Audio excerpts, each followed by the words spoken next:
I'm not done talking about the Epstein files, and honestly, you shouldn't be either, especially since Jeffrey Epstein's own brother isn't finished speaking out about them. Now, look, the very day Pam Bondi was fired, I told you that this was the clearest signal yet that more information was about to leak from the Epstein files. And that's exactly what's happening. We just received what is allegedly the suicide note that Jeffrey Epstein left behind, and it raises a mountain of questions regarding Donald Trump's potential cover up of Epstein's death. It points directly toward Trump's connections to Epstein during his first term and so much more. We are going to get into it all. But before we do, if I could quickly ask you to leave a like on this video, and if you haven't already and you enjoy our channel, to hit that subscribe button because it goes a long way in supporting our work. Now that is precisely what Epstein's brother is demanding answers about right now. I want to dive into exactly what he said and what it implies, along with the latest updates on Ghislaine Maxwell and the pardon that seems increasingly likely for her. But I also want to put all of this into context with the breaking news we just got from Thomas Massie regarding Lauren Boebert. We are looking at how Donald Trump essentially penalized her and the entire state of Colorado simply because she stood up to those who are working to protect predators. Lauren Boebert, they took her over to the Situation Room, right? Like, this is where, if they're trying to kill or capture Osama bin Laden, this is where they are at the White House. They took her into the Situation Room and tried to whip her into taking her name off of the discharge petition. Over Epstein. Over Epstein, yep. And then the president vetoed a bill that would have brought water to a large portion of Colorado. Like, Over Epstein. over Epstein. And this isn't even, at this point, it's not just about Lauren Boebert. Why are people in Colorado deprived of water? Because their representative wants to expose a sex trafficking ring. I honestly don't know how anyone can watch that podcast clip, look at what Marjorie Taylor Greene and Donald Trump have said about each other, or what Trump has said about Thomas Massie, and not see the pattern. All of that was orchestrated to keep the lid on the Epstein files. The point I want to make crystal clear is this. It's impossible to believe that Donald Trump is willing to go to these extremes to cover up the Epstein files now, but somehow he wasn't doing the exact same thing during his first term. Are we really supposed to believe the Epstein files were just an afterthought back then? That nobody even mentioned them? We know for a fact that a US attorney was writing to Donald Trump's administration, essentially saying, look, we need to be clear. There is a lot more information regarding these flights you took with Ghislaine Maxwell, and if that ever went public, it would be devastating. They were hyper aware of every single detail. Even Bill Barr has deep connections to Jeffrey Epstein. This is exactly why Epstein's brother appeared on Don Lemon's show a few months ago and made these comments, which are incredibly relevant to what he's now saying about that suicide note. Who do you think did it? Well, it becomes, you get Bill Barr, who was the Attorney General of the United States, obviously, covering something up. And then also in the recent congressional testimony, you have Kash Patel, when he was questioned about it, he said, it's suicide when you see one. I actually laughed out loud when I heard that jackass say that, because how many suicides has he seen? And what makes him an expert? He's not a forensic pathologist. He's not a doctor. He's a joker. It's suicide when you see one. So he's like perpetuated this bullshit. I honestly don't see how anyone's takeaway from this can be anything other than a massive, ongoing, decades-long cover-up. We are talking about officials across multiple government agencies engaged in protecting Donald Trump's alleged crimes against children, his actions alongside Jeffrey Epstein, and a blatant obstruction of justice, right? There is absolutely no way that Jeffrey Epstein's death is something we can just walk away from and say, oh well, I guess we know everything there is to know. I've personally asked Jamie Raskin about this. I've asked Ro Khanna about it, and both of them were clear. We still have so many more questions. There needs to be a much larger, more transparent investigation. But the Trump administration is clearly working overtime to quell that curiosity. They just released this supposed suicide note from Epstein as if to say, here, there's your little crumb. There's your scrap of info. That explains everything. Now stop asking us questions. No. That is not how this works.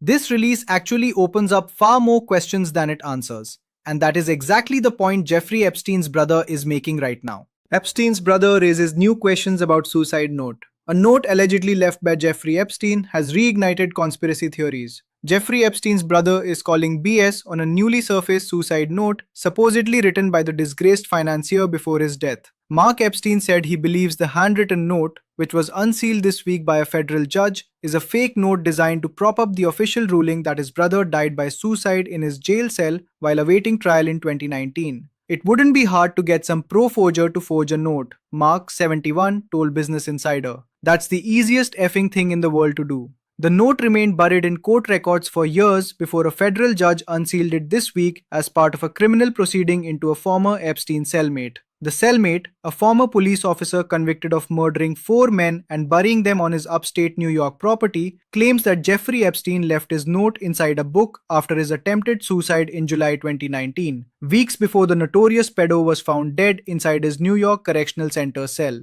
According to court filings, the note changed hands multiple times between 2019 and 2020 as people attempted to verify its authenticity. His cellmate also discussed it publicly during a 2025 podcast interview, saying, "They investigated me for months, found nothing." This alleged note reads, "So 15-year-old charges resulted. The FBI arrested me for a stack of cash and old headlines. It is a treat to be able to choose one's time to say goodbye," Epstein allegedly wrote. "What do you want me to do? Bust out crying?" The final line closely resembles phrases Epstein used in previously released emails to friends and family, apparently referencing the 1930s comedy series Little Rascals. But his brother argued that the detail only deepened his suspicion, claiming anyone attempting to fake the note could have copied language already floating around publicly. "It's public knowledge," he told Business Insider. "It's in the emails, so they stole it from me to make it sound like it was him." Federal investigators concluded Epstein died by taking his own life on August 10th while awaiting trial.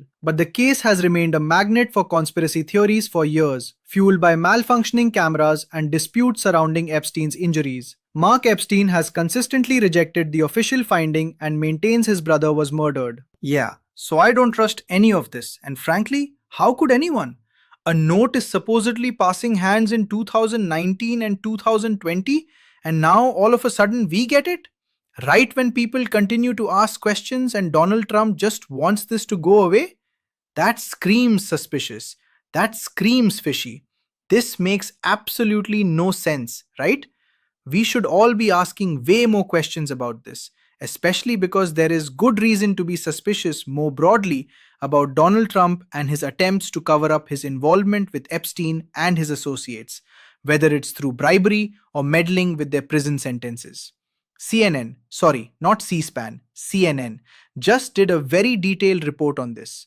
This is breaking news that we've covered on the show before, but I think it's incredibly important. It's about the abuse happening inside Ghislaine Maxwell's prison right now. The warden is actively blocking her from having any cellmate, trying to shut her up.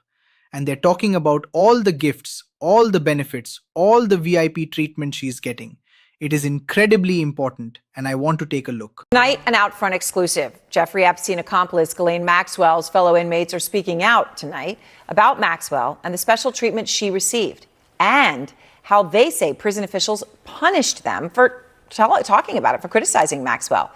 Maxwell, of course, is serving a 20-year prison sentence and is seeking a pardon now in exchange for her testimony about Epstein's network. So let's go straight to MJ Lee, who has spoken to these women. And MJ, what exactly are these inmates alleging happened after Maxwell arrived at their facility? Yeah, Erin, we are hearing for the first time from inmates who served time with Ghislaine Maxwell, and they say that they were punished after speaking out about her. You'll remember last summer, Maxwell was suddenly and mysteriously transferred to a minimum security prison camp in Bryan, Texas. It made little sense at the time because a convicted child sex offender is not typically allowed to serve time at a minimum security facility like that. And adding to the intrigue at the time was that this was right after Maxwell had this unusual 2-day interview with the Deputy Attorney General, Todd Blanche. Julie Howell was one inmate at Bryan who was really upset about all of this.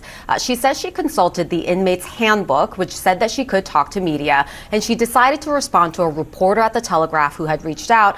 Here's a little bit of what Julie told me in her first interview since her prison sentence recently ended. And so I was a little, I guess, I don't use the word lightly, it was like a trigger because of, my experience with my daughter being trafficked And just knowing all of the research I had done that the camps are supposed to be for nonviolent offenders, I was very upset about her being moved. I said, I had spoken with other inmates. Nobody was happy about her being there. One, we all felt like we were being punished for her being there.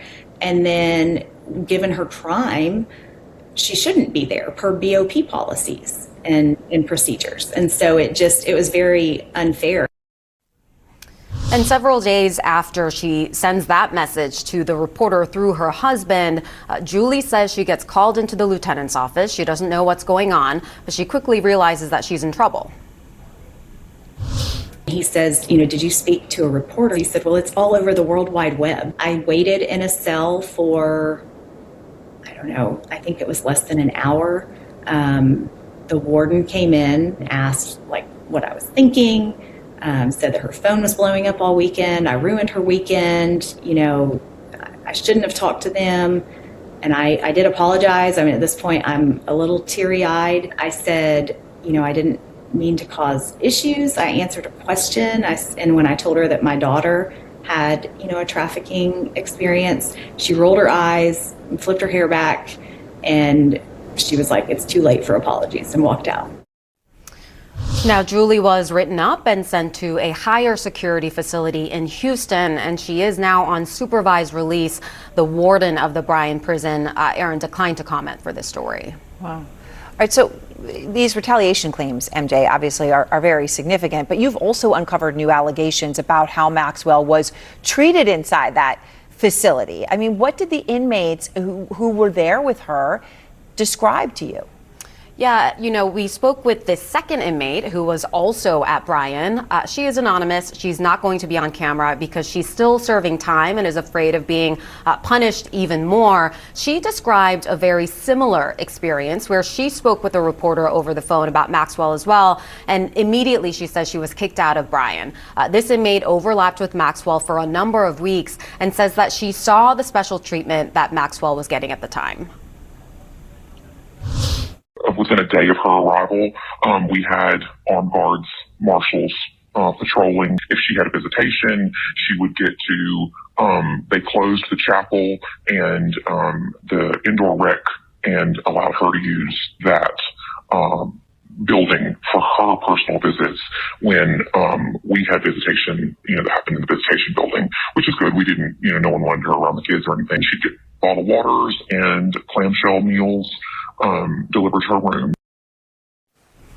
A BOP spokesperson told CNN that the Bureau does not discuss details related to specific inmates and that it is committed to maintaining the highest standards of integrity, impartiality, and professionalism in the operation of its facilities. Now, inmates can communicate with members of the media with prior approval, they said. The one prison expert that I spoke with said that it is absolutely not typical for an inmate to be punished for speaking to a reporter, Aaron. This is far more than just mere suspicion, and it merits much more than people just brushing it off as conspiracy theories. These aren't just crazy questions. These are the questions we all should be demanding answers to. And as I've mentioned in my previous coverage of this, we should all be a lot more outraged that someone like Ghislaine Maxwell is reportedly getting to eat DoorDash and play with a puppy while in federal prison. I mean, that is absolutely insane. This is a blatant, clear as day cover-up, and we are going to continue to expose it on this show every single day. If you want to support this work and help us get the truth out, as always, please hit that subscribe button and leave a like on this video. And if you've stuck around with me until the very end, drop a blue heart in the comments so I know who's in this fight. Keep on fighting, y'all. Don't let them silence you. And until next time, I'm Liam Prescott, and I'll see you in the next one.